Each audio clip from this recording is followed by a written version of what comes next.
Kung ako'y pangutanon kung nasakpan nimo imong partner or uyab nga nag-cheat sa imo, sakpan mo ka isa, kaya pa bang pasaylohon? Para sa kuha, pwede pa na ako mapasaylo. Pero kung kaduha katulo nga nagbinuang na sa imo, di na pwede.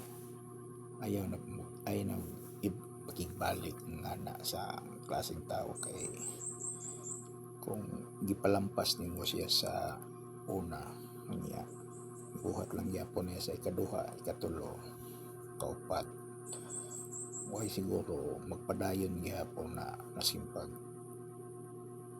nag-ipon na mo or kamo lang gyapon kay mura mag nang gihimo ng pugana niya kung murag option lang ka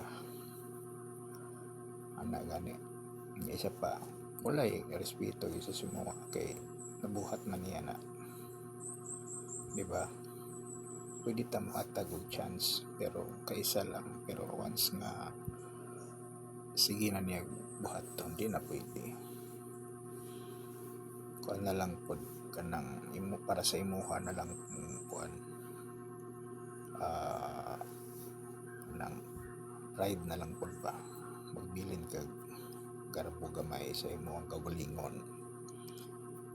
Ora to